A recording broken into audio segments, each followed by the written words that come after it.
next Saturday, it's the historic and legendary Bathurst 1000 live on Speed. It's a race so big, we're sending our big guns in. Darrell Waltrip and Mike Joy will bring you the call. The Australian V8 Supercars Bathurst 1000 next Saturday, 7 p.m. Eastern, exclusively on Speed. Historic and legendary, is that roughly the same thing? I believe so. Hey, both good words. I mean, really good. We're sending legendary Hall of Famer Darrell Waltrip over there. Ty Dillon on pit road right now. Austin Dillon out in front. Brother Ty Dillon on pit road. Also on pit road was the 98 of Dakota Armstrong. A green flag pit stop puts him a lap down. There are 20 on the lead lap now. Something's wrong with that truck, Phil. Yeah. You're just going to put some gas in it. You think it ran out? Looks like they were shooting something into the coil, or where they normally, or the cowl where they normally will shoot some ether in. Yeah, that's fuel they're putting straight into the carburetor bowl. That thing ran out of gas. We saw these trucks are really hard to refire too. We saw just a lap before that Dakota Armstrong come to pit road too. So these strategies found these cats having to pit under green. We've had a lot of caution flags. I think that's why you saw so many different pit strategies and so many different stops. People just knew that eventually this race was destined for a long green flag run. They wanted to make sure they had their gas when it commenced, and that's a couple of trucks that didn't. 43 laps remaining. Austin Dillon stopped on lap 67, so we know he has to stop again before the end of this race. Ron Hornaday stopped on lap 80. He's running second. Buscher, Sauter, Eichler, your top 5. 3 on the same pit strategy, 2 on differing pit strategies. See a little bit of damage on Johnny Sauter's truck. I think that's when he made a little contact with Brian Eichler. You see the rear bumper cover. That shouldn't hurt anything right there. Let's see if we can take another look at what happened. You see here he's going to move up the racetrack trying to get by Brian Eichler. Doesn't leave Brian enough room there. They make just a slight bit of contact. I don't think it's really hurt either truck, even though Johnny Sauter just lost another spot to Timothy Peters, and Justin Lofton is going to try to get by on the outside. And there comes PK. That's a truck that has as much gas as Hornaday, and he's got those tires. I like that strategy right now for PK, especially with the speed that truck has shown. Could pay off as the laps wind down here. Just 41 to go. Jeff Hensley, as the crew chief, moved over to that 8 truck just about a race ago. Remember, he's the guy that was calling the shots when Hornaday won that race at Atlanta on fuel mileage just a few races ago. Right. By tucking in right behind the 10 truck of Jennifer Jo Cobb, they believe they may have gotten rid of the trash on the front of the grill of the number 3 truck. Austin Dillon just came on and said, temperature starting to drop. It must have worked. Yeah, even though we didn't see anything on there, there certainly might have been something on there. We heard Richard Childress, his grandfather, ask him what the water temperature was during our last commercial break. He said 250, staying right there. Richard said you should be okay. So Austin Dillon out in front. He's got a 1.7 second lead, and Austin Dillon now 22 laps led in this one.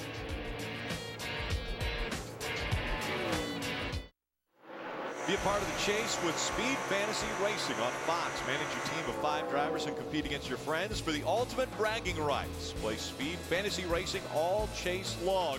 Go to speed.com/fantasy and pick your 5 drivers today.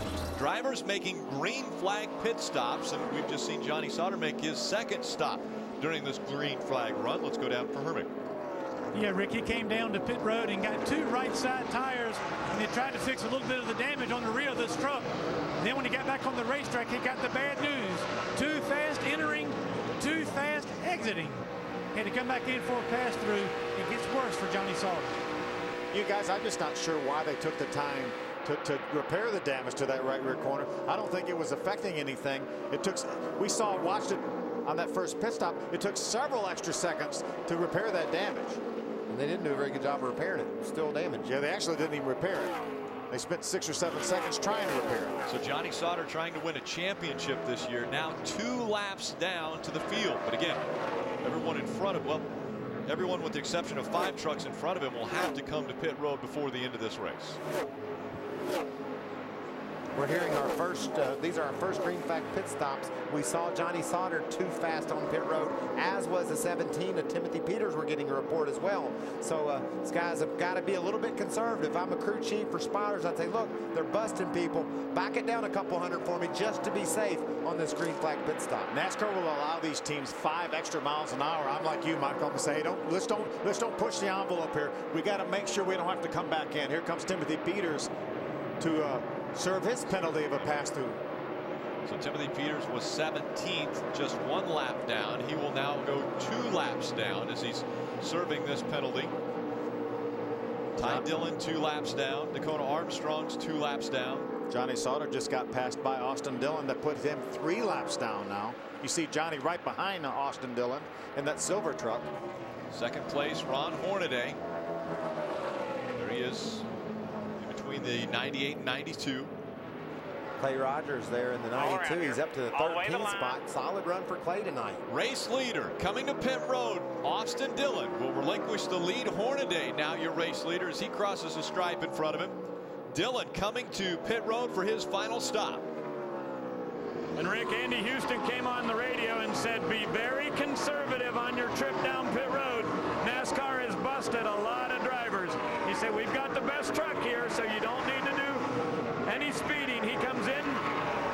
They are going to go to put tires on this Bass Pro Shop Chevrolet. Austin Dillon said the truck started to get a little bit tight right there at the end of the run. Hermie. Well, James Busser's coming to pit road, giving up the second position. They're going to play a little bit of pit strategy here, going 2 right side tires on this 31 truck. He's a little bit too free. Right side tires for the 31. The 18 truck of Brian Eichler comes to pit road as well. These guys have been too loose all night long. Brian Eichler has not liked this truck. They're bringing it in. They're going to do an air pressure adjustment. Going to right side tires only is the call. We'll see. That's what they think with. Yes, 2 right sides and full of fuel for Brian Eichler. Hornaday and Lofton running 1 and 2. They should be able to go at least another 7 or 8 laps before they will have to come onto pit road. But they are on a different strategy. We see Cale Gale in the ream number 33 making his way onto pit road. Ray. Cale Gale is saying his truck is really, really tight. They want to make air pressure adjustments on the right side to try to help free him up a little bit. Talking on the radio constantly about confidence a little bit, something that Cale Gale has lacked a bit, and the spotter and crew chief trying to help him gain that as they go through there doing right side tires on that Ream Chevrolet. 32 of Blake Feast also coming in. Remember, he was a truck that was involved in that Coulter crash on pit road earlier. Blake Feast saying that his truck is not consistent from run to run. They're going right side tires on that Turner Motorsports entry. Also see a track bar adjustment there. Ricky Carmichael coming in. Monster Energy Chevrolet going right side tires. Ricky said he would like a little bit more forward bite coming up off the corner. They also made a track bar adjustment. Phil, we talked about differing strategies. I sure do like Hornaday, Lofton, PK, some of these guys, especially PK, Cole Witt, and Jason White. They're only going to have to get a splash of gas here at the end. That's less time on pit road. They're going to gain some track position. Be interesting to see how all this plays out. But definitely some options with these tires. Teams knowing they can put on 2 or they can just get a splash of gas. These tires have maintained their speed because of the cooler temperatures and the grip level. So I think you're exactly right. Maybe 3 or 4 seconds of fuel for somebody like PK Jr. may be the difference in winning this race or not. They got to play their strategy right. They can't make any mistakes. This is getting down to the end of the race. You get busted on pit road now, your day's shot. You make a mistake early in the going, maybe you overcome it. Not at this point. Their second place, Justin Lofton. He is 11 seconds behind Ron Hornaday. We only have 7 on the lead lap right now. Again, green flag pit stops continue to cycle through. We've had different strategies coming into this final pit stop. What a big night it would be for Ron Hornaday if he is able to get to the front and win this race. It would be win number 50, and we've had some amazing things already happen. 15 lead changes, 10 different drivers out front. Yeah, we pretty much could tell what was going to happen last week in Loudon. We don't have any idea about tonight. There's been more different people up front, lead changes, differing strategies. This has been entertaining. There's Austin Dillon. Remember, Austin right now is being shown 1 lap down. He gets by our 2nd place truck of Justin Lofton. But again, 1 lap down to Ron Hornaday. And by the way, Ron Hornaday's 12 seconds ahead, Austin. You won't be seeing the leader for a while. But Ron will be to pit road before much longer. Yeah, we would expect Ron to be coming to pit road around lap 130, maybe 135, in between that area. And that's coming up here in the next 2 to 5 laps. See Ty Dillon move over for Austin. Now he knows Austin has a good truck right now, trying to make up some ground here because he knows Ron Hornaday, if this race stays green, is going to have to make a pit stop. Ty wants to run as fast as Austin wants to run as fast as he can every lap in order to be able to be in front of Ron Hornaday when Ron makes his pit stop. I'm just curious about Nelson Piquet Jr. When they threw the green flag, he didn't go charging around the top side and fly through all that traffic he was in. He just sort of rode in line there. Maybe they began saving fuel as soon as the green flag dropped after his pit stop on lap 87. Maybe he thinks he's got an outside shot of stretching it really close to the end. 63 laps, Michael. That's a man. But Jeff Hensley, he won that race at Atlanta with Ron Hornaday. Justin Lofton gives up 2nd place. He makes his way onto pit road. Hermie. Justin Lofton has had a great run all night long. They're coming to pit road calling for 2 right side tires. They're going to try to get by with about 1 can of gas to get to the finish. But this team, new manufacturing Chevrolets, he's 1 can of gas, 2 right side tires. Really been strong the last couple of weeks, trying to bring home a good finish. Problems for Jason White in the 23. He's slow on the racetrack, trying to stay down on the bottom of the track. He's going to be on the access road. I think he has stayed off the racetrack. I didn't know if that was speedy dry or speed zorb down there that he was running through, or maybe a little bit of smoke out of that truck. Do you think maybe he ran out of fuel? That was only about 45 laps, but we don't know for sure that he got it full on his pit stop. Yeah, and he pitted on the same lap that Piquet Jr. did as well. So This time, watch pit road. sounds like Hornaday's coming this time. Do you think so, Phil? Sounded like Bruce Cook calling him to pit road. Said, watch your speed now. Slow on pit road is Jason White in the 23. We're seeing a couple other trucks making their way onto pit road now as well. Here comes race leader Ron Hornaday. Pivotal stop for the 2 team.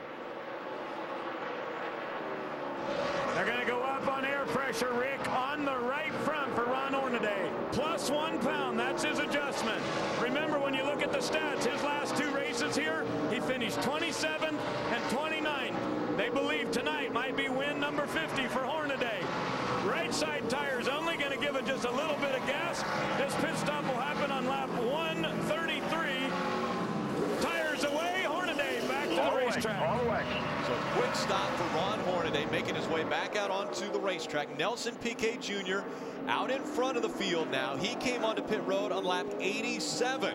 So he again may be trying to stretch this all the way. He's going to have to go into fuel conservation mode very quickly if he's going to make it the remaining 16 laps. He needed to do it when he started this run, not now. Inside of 16 to go, Nelson Piquet Jr. out in front.